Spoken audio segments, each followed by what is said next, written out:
In 2014, four of the biggest tech companies on the planet sat down in a room and agreed on something they had fought over for years. What came out of that meeting ended up in your phone, your laptop, and probably sitting in your kitchen drawer right now. It looks small, almost boring, but inside, it holds more power than anything that came before it. One company almost refused to use it. It took a law from an entire continent to change their mind. By the end of this video, you'll understand why that tiny plug changed everything. Think about the drawer everyone has. The one crammed with tangled wires you're scared to throw out. A flat cable for a printer nobody uses. A thick one for a camera from 10 years ago. 3 or 4 phone chargers that don't fit your phone anymore. For decades, that drawer kept growing. Every new gadget meant a new cable, a new shape, a new headache. Nobody planned it that way. It just happened, piece by piece, until the mess became normal. But normal was about to end. Rewind to the 1990s. The back of a computer looked like a control panel, built by a mad scientist. A round port for the keyboard, a different shape for the mouse, a wide port for the printer, a completely separate one for a joystick. None of them matched. None of them worked with each other. If you wanted to add a new device, you often had to shut the whole computer down first.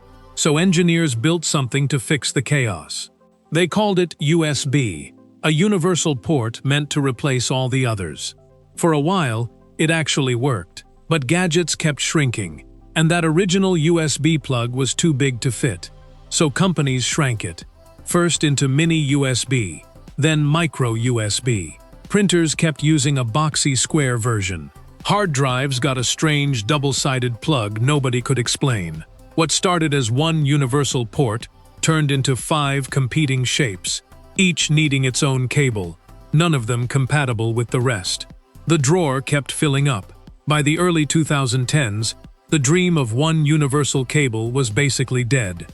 Something had to give, and in a boardroom nobody was watching, the fix was already taking shape. In 2014, engineers unveiled a new plug, USB-C. At first glance, it looked like just another small oval connector, but this one was different on the inside. Old cables carried 4 wires. This one carried 24. And here's the detail that mattered most. It was symmetrical. No more flipping it over 3 times before it clicked into place. Either side worked, every time. That single design choice ended one of the most annoying moments in modern life, the blind cable flip.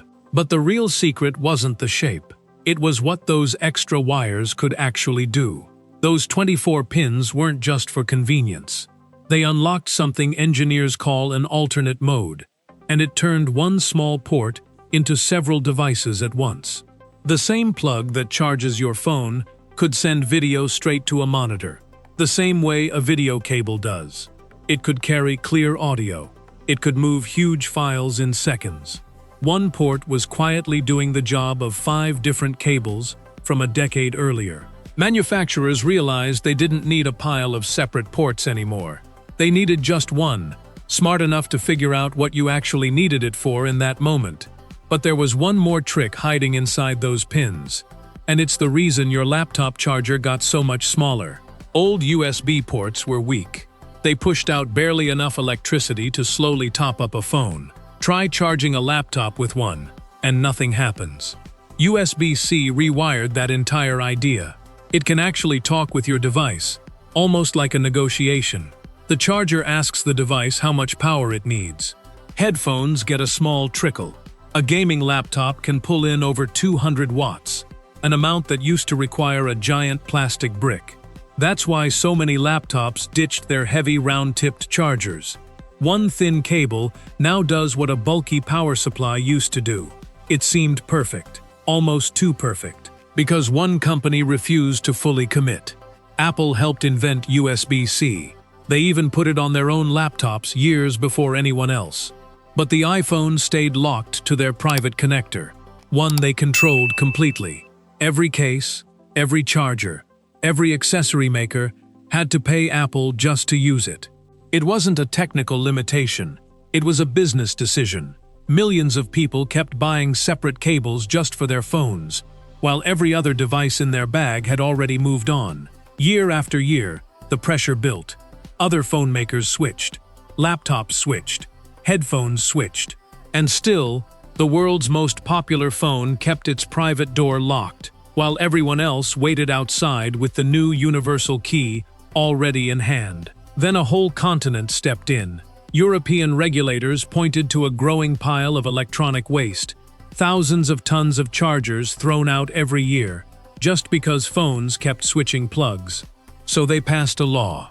By the end of 2024, every portable device sold in Europe had to use USB-C. No exceptions. Apple faced a choice: lose access to one of its biggest markets, or finally give up its private connector. They chose the second option. With the iPhone 15, the old port disappeared for good.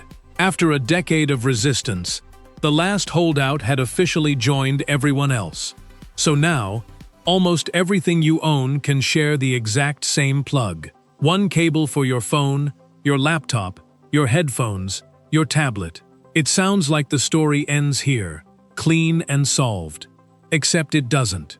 Because two cables can look completely identical, plug in exactly the same way, and still behave nothing alike. One charges your laptop at full speed, the other barely keeps your phone alive, and most people have no idea which one they're holding until it's already too late.